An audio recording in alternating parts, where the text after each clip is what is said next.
Hello, so today I am in the kitchen, and if you've been following along our Great British Bake Off blog posts, I am about to show you week number 5, which is spice.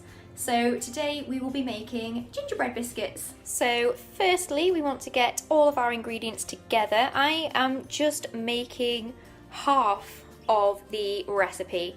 So that is just 125 grams of wholemeal spelt flour, 1 egg, 50 grams of maple syrup and 40 grams of unsalted butter, and then it will be 1 teaspoon of ground ginger.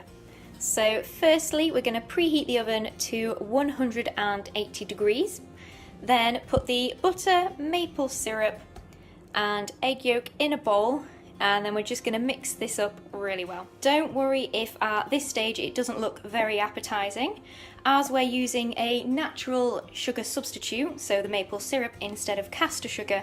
It may look a little bit different to something that you're used to. Finally, we are going to add in the flour and ginger, and then you give it a good mix until you have something that is going to resemble a dough. This is super hard to film and mix at the same time, so I'm just going to give it a good mix. And voila, as if by magic, I now have a dough.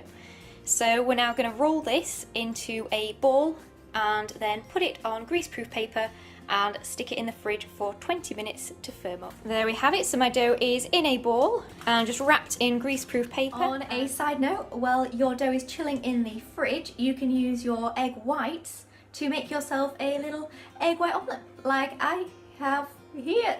There we go, there, for lunch.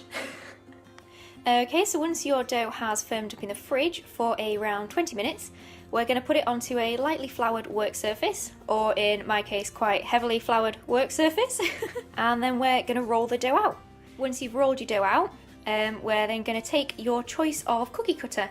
So as we're in September, I've just chosen a bite-sized little circle, but over Christmas you could have gingerbread men, you could have Christmas trees, or you could even make a gingerbread house out of this. And once you've cut them out, you're then going to transfer them onto greaseproof paper on a baking tray. So once you've filled your tray, we're then just going to pop these in the oven, and then we're going to leave them there for 10 minutes. Once they are cooked, you leave them in the tray to cool down and then transfer them onto a cooling rack, and they are done and you can enjoy.